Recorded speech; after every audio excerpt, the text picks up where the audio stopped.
வணக்கம் நண்பர்களே. இன்னைக்கு நம்ம ஒரு 2 ஸ்டாக்ஸை பத்தி பார்க்க போறோம். இம்பார்ட்டன்ட் ஆன செக்டர்ஸ் அது. இப்போ கரண்ட்லி அதோட ஃபோக்கஸ் ஸ்டார்ட் ஆக ஆரம்பிக்குது. இந்த 2 ஸ்டாக்ஸும் வந்து ஸ்டாக் ரெக்கமெண்டேஷனோ எதுவும் என் சைட்ல இருந்து கிடையாது. Just purely for education purpose தான். ஏன்னா நான் வந்து ஒரு செபி ரெஜிஸ்டர்ட் அட்வைசர் கிடையாது. நீங்க இதை வாங்குறதா இருந்தால் தயவு செய்து உங்களோட ஃபைனான்ஸ் அட்வைசர் கேட்டுக்குங்க. நான் உங்கள் சுந்தர். நீங்க பார்த்துட்டு இருக்கிறது மைண்ட்ஃபுல் ஃபைனான்ஸ்.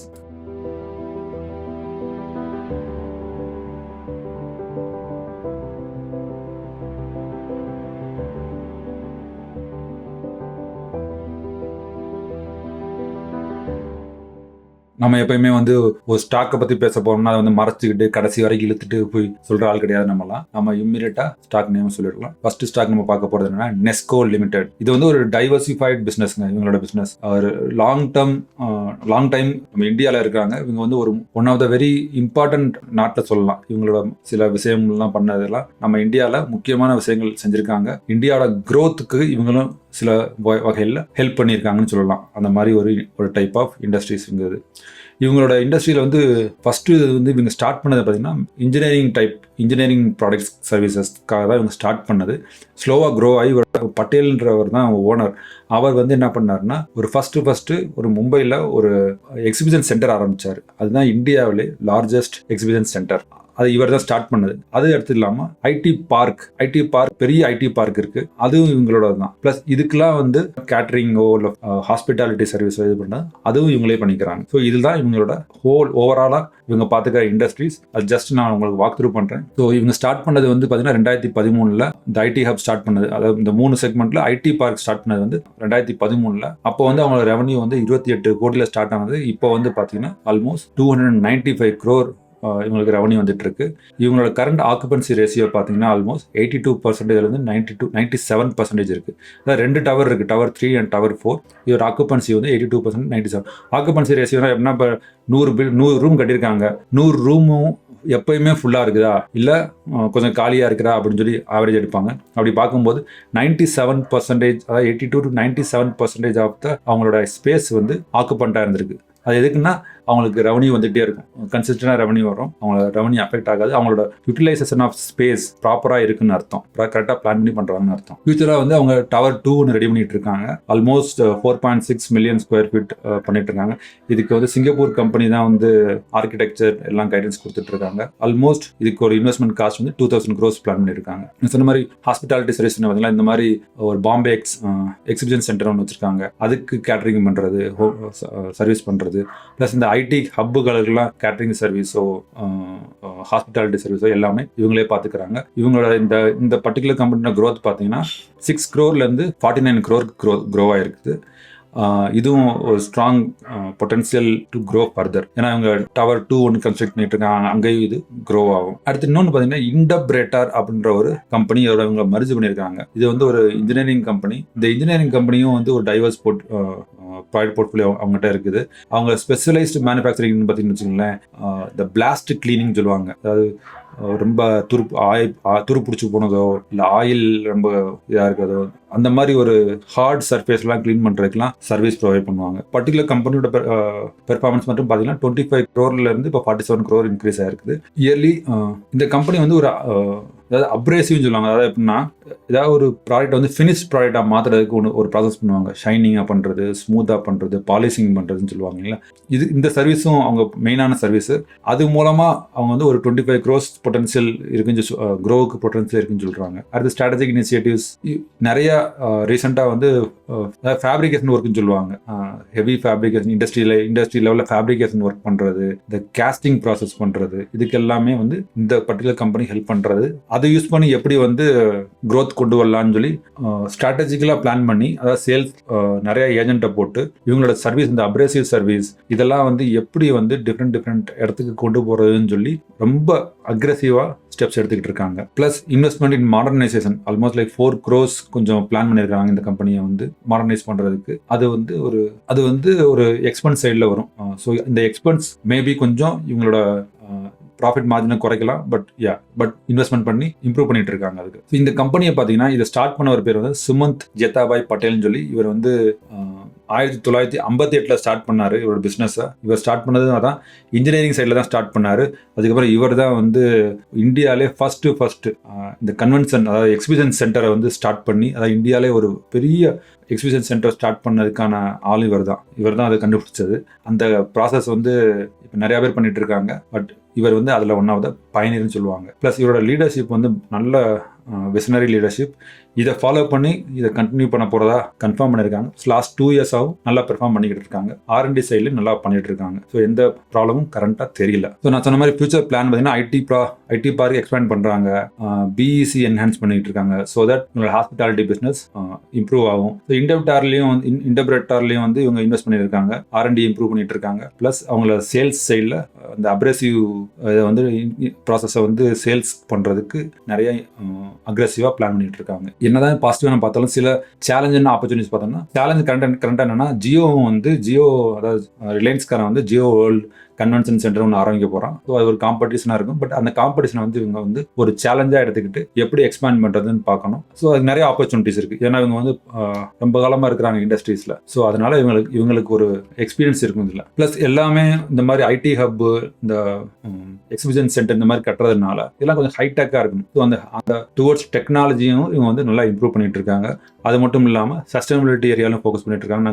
நான் திருப்ப சொல்றது தான், சஸ்டைனபிலிட்டி வந்து ரொம்ப ஒரு இம்பார்ட்டன்ட் விஷயம். ஒரு கம்பெனி வந்து எவ்வளோ அர்லியாக சஸ்டைனபிலிட்டி ப்ராசஸ் அடாப்ட் பண்ணி அவங்களோட ப்ராசஸ் அண்ட் சிஸ்டம் வந்து சேஞ்ச் பண்ணுறாங்களோ அவ்வளோ நல்லது. அப்படி பண்ணாட்டினா ஃபியூச்சரில் வந்து ரொம்ப அஃபெக்ட் ஆகும். ஸோ எந்த கம்பெனி எர்லியராக இதை அடாப்ட் பண்ணி பண்ணுறாங்களோ அந்த கம்பெனியை வந்து நம்ம ஃபோக்கஸ் பண்ணுறது நல்லது. வாங்க இதோட ஃபண்டமெண்டல்ஸை பார்ப்போம். நெஸ்கோவோட மார்க்கெட் கேப் பார்த்தீங்கன்னா 6,000, எல்லாமே ஸ்மால் கேப் தான். இதோட கரண்ட் ப்ரைஸ் 904 இருக்குது. PE வந்து 17.9. அதாவது என்னென்னா, PEன்றது நான் ஆல்ரெடி ஒரு வீடியோ போட்டிருக்கேன், PE பற்றி உங்களுக்கு டீட்டெயிலாக போட்டிருப்பேன், எப்படி இந்த PE ஸ்கோரை வச்சு நம்ம எப்படி கண்டுபிடிக்கிறதுன்னு சொல்லிட்டு. இப்போ ஃபார் எக்ஸாம்பிள் இந்த கம்பெனி வந்து நீங்கள் 17 ரூபா 9 பைசா கொடுத்தீங்கன்னா உங்களுக்கு 100 ரூபா சம்பாதிச்சு கொடுக்குறான். ஸோ அதுதான் இந்த கான்செப்ட். எப்பயும் எதுக்கு PE கம்மியாக இருக்குன்னு சொல்லி பார்க்குறாங்கன்னா, வேல்யூவேஷன் படி கம்மியான விலைக்கு கிடைக்குதுன்னு அர்த்தம். எல்லா கம்பெனியும் இல்லை, நீங்கள் எல்லாம் பார்த்துட்டு செய்யணும். ஸோ இந்த கம்பெனி மேக் பண்ணுற ரெவன்யூ இதுக்கு வந்து இந்த ரேட்டு ஓகேவா இல்லையா நீங்கள் தான் அனலைஸ் பண்ணணும். ஸோ அதுக்கு நம்ம வந்து இண்டஸ்ட்ரி PEயோட கம்பேர் பண்ணலாம். பட் என்னோட பாயிண்ட் ஆஃப் வியூவில் ஒவ்வொரு கம்பெனியும் டிஃப்ரெண்ட்டாக பிஹேவ் பண்ணும். So industry maybe within industry இருக்கலாம், ஆனால் இவங்களோட டைப் ஆஃப் பிஸ்னஸ் டிஃப்ரெண்ட்டாக இருக்கும், பிஸ்னஸ் சம்திங் டிஃப்ரெண்ட்டாக இருக்கும். ஸோ இண்டஸ்ட்ரி PE வச்சு கம்பேர் பண்ணுறது எனக்கு வந்து அவ்வளோவா அதில் வந்து ஒரு இது கிடையாது. ஸோ வித்தின் திஸ் கம்பெனி, இதோட கம்பெனிலே நம்ம பார்த்தோம்னா இதில் போய் PE பார்த்தீங்கன்னா மேக்ஸ் வரைக்கும் போட்டுங்க. இது வந்து ஸ்க்ரீனர் சைட், சாரி நான் சொல்ல மறந்துட்டேன். ஸோ இதில் வந்து மீடியன் PEன்னு பார்த்தீங்களா 17.9, ஒரு டாட்டர் லைன் தெரியுங்களா? ஸோ அதுதான் மீடியன் PE, அதாவது ஆவரேஜ் PEன்னு வச்சுக்கோங்களேன். அது பார்த்தீங்கன்னா இது மீடியன் PEயோட மேட்சாக இருக்குது 17.9. ஸோ அப்போ almost is lower valued or fairly valued தான் அந்த கம்பெனி அர்த்தம். நான் ஆல்ரெடி ஒரு வீடியோ போட்டிருக்கேன், லாஸ்ட் டைம் போட்டிருந்தேன், எப்படி ஒரு ஸ்மார்ட்டாக ஒரு கம்பெனியை வந்து நம்ம பிக் பண்ணுறது அப்படின்னு சொல்லி போட்டிருந்தேன். அந்த வீடியோ பார்க்கணும் பாருங்க. ஏன்னா இந்த சீட்டை வந்து ஈஸியாக அனலைஸ் பண்ணுறதுக்கு அந்த வீடியோ உங்களுக்கு ஹெல்ப்ஃபுல்லாக இருக்கும். இதில் பார்த்தீங்கன்னா தெரியும், சேல்ஸ் பாருங்க சூப்பராக இன்க்ரீஸ் ஆகிட்டே இருக்குது, ப்ராஃபிட் இன்க்ரீஸ் ஆகிட்டே இருக்குது, மார்ஜின் கன்சிஸ்டண்டாக இருக்குது. அதே மாதிரி இயர் ஆன் இயர்னு பார்த்தாலும் சேல்ஸ் க்ரோ ஆகுது, ப்ராஃபிட் க்ரோ ஆகுது. பாருங்க ஆப்ரேட்டிங் மார்ஜின் 65% வச்சிருக்காங்க. சம விஷயங்க அது. அப்படின்னா என்னதுன்னா அவங்க இன்ஃப்ராஸ்ட்ரக்சர் நல்லா யூஸ் பண்ணுறாங்கன்னு அர்த்தம். அடுத்து முக்கியமான விஷயம் பார்த்தீங்கன்னா ஷேர் ஹோல்டர்ஸ் பேட்டர்ன் பாருங்க. ப்ரொமோட்டர்ஸ் அப்படியே கன்சிஸ்டண்டாக இருக்கிறாங்க. FIAs ரீசெண்டாக இன்க்ரீஸ் பண்ணியிருக்காங்க, DI ரீசெண்டாக வித்துருக்காங்க. பட் FIAs பர்ச்சேஸ் பண்ணிட்டே போறாங்க, அவங்களோட ஸ்டேக் இன்க்ரீஸ் ஆகிட்டே இருக்கு. ஸோ அதை பார்த்துக்குங்க. இதோட சார்ட்டை கொஞ்சம் பார்த்துருவோமா? ஒரு நெஸ்கோவோட சார்ட் பார்த்துருவோம். நெஸ்கோ பார்த்தீங்கன்னா ஆல் டைம் ஹைல இருந்து கொஞ்சம் அதை பிரேக் பண்ணி மேலே போயிட்டுங்களா, பிரேக் பண்ணி திரும்ப அந்த சப்போர்ட் பண்ணிட்டு திரும்ப போகுது. ஸோ செம்ம பொட்டன்சியல் இருக்கு இந்த ஸ்டாக்ல, நல்ல வர வாய்ப்புகள் இருக்கு. இது ஆல்மோஸ்ட் லைக் 1200 rupees போறதுக்கான வாய்ப்பு, கரண்ட் ஷார்ட் டேர்ம்ல 1200 வரைக்கும் போறதுக்கு வாய்ப்பு. அடுத்த கம்பெனி நம்ம பார்க்க போறோம்னா ஃபைனோடெக்ஸ் கெமிக்கல்ஸ். இது ஒரு ஸ்பெஷாலிட்டி கெமிக்கல் கம்பெனி.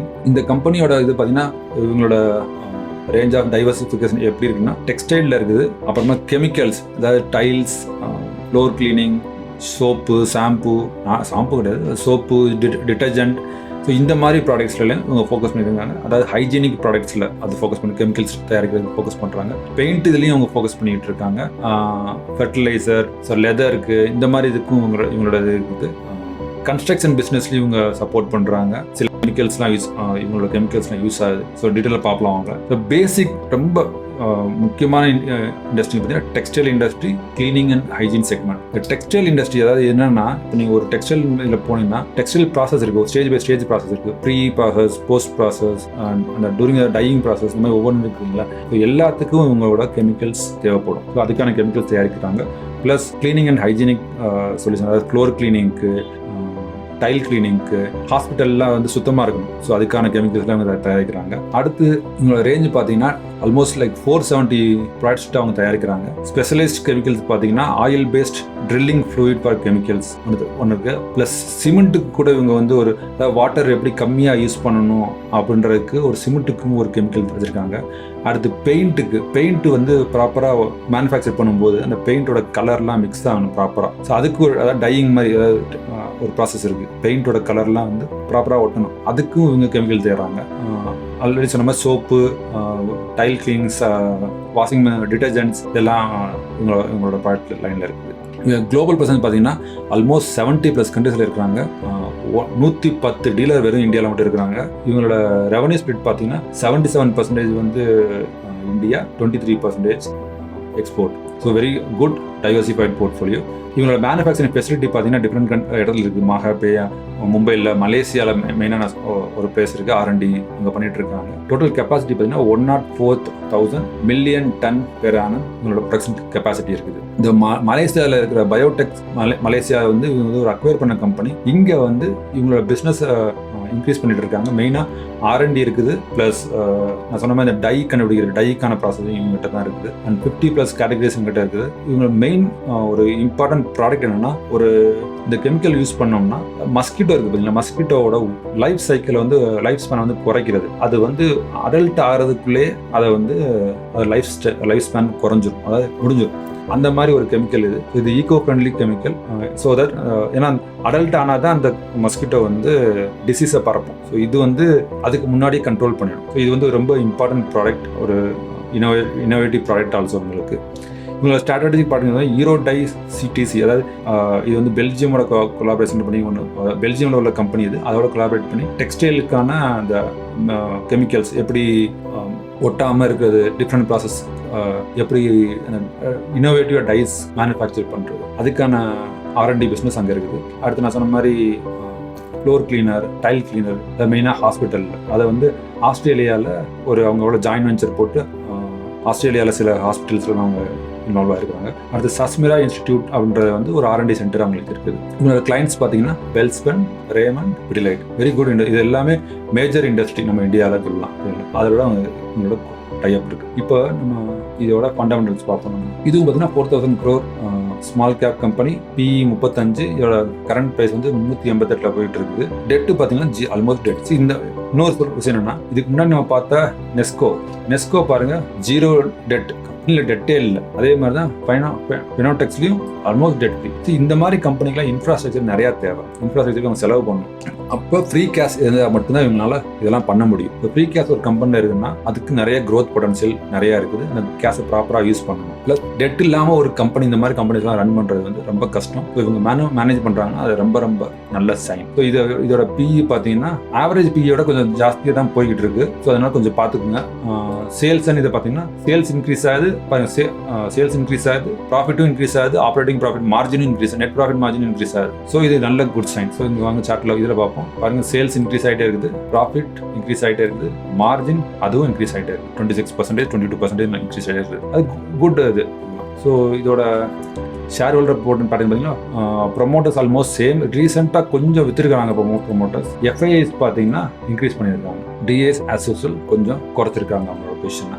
இதுதான் இந்த கம்பெனியோட பொசிஷன் தான். ஸோ ஃபினோடெக்ஸ் கெமிக்கல் பார்த்தோன்னா FCL சொல்லுவாங்க. இதோட இதை பார்த்தீங்கன்னா பாருங்க, லாங் டேர்மாக இவன் வந்து கன்சாலிடேட் ஆகியிருந்தாங்க. பாருங்க, எப்போ ஆரம்பிச்சது 2009 பார்த்தீங்கன்னா அப்படியே கன்சாலிடேட் ஆனவன் இப்போ ஆரம்பிச்சது December 20 தான் மேலே போக ஆரம்பிச்சிருக்கு. எப்படி போயிருக்கான் பாரு, செமையாக மேலே போயிட்டு பாருங்க, இதுதான் ஆங்கிள் ட்ரெண்ட் லைன். ஸோ இதை வந்து 2 தடவை பிரேக் பண்ணிட்டு திரும்ப அந்த ட்ரெண்ட் லைன் தான் பிரேக் பண்ண, திரும்ப பிரேக் அவுட் பண்ண ட்ரை பண்ணி, அப்படி பிரேக் அவுட் பண்ணுச்சுன்னா 580 ரூபா வரைக்கும் போகிறதுக்கு வாய்ப்புகள் இருக்கு.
இதோட சார்ட்டை கொஞ்சம் பார்த்துருவோமா. ஒரு நெஸ்கோவோட சார்ட் பார்த்துருவோம். நெஸ்கோ பார்த்தீங்கன்னா ஆல் டைம் ஹைல இருந்து கொஞ்சம் அதை பிரேக் பண்ணி மேலே போயிட்டு பிரேக் பண்ணி திரும்ப அந்த சப்போர்ட் பண்ணிட்டு திரும்ப போகுது. ஸோ நம்ம பொட்டன்சியல் இருக்கு இந்த ஸ்டாக்ல, நல்ல வர வாய்ப்புகள் இருக்கு. இது ஆல்மோஸ்ட் லைக் ₹1200 போறதுக்கான வாய்ப்பு, கரண்ட் ஷார்ட் டேர்ம்ல 1200 வரைக்கும் போறதுக்கு வாய்ப்பு. இந்த 2 ஸ்டாக் நான் உங்களுக்கு எக்ஸ்பிளைன் பண்ணியிருக்கேன். இது வந்து எதுவும் ரெக்கமெண்டேஷனோ பையிங் அட்வைஸ் கிடையாது. தயவு செய்து நீங்க இதை கொஞ்சம் அனலைஸ் பண்ணிக்கோங்க. இதுல இன்வெஸ்ட் பண்ணலாம் உடனே போய் தவிட்டு இன்வெஸ்ட் பண்ணாதீங்க, நீங்களும் அனலைஸ் பண்ணுங்க.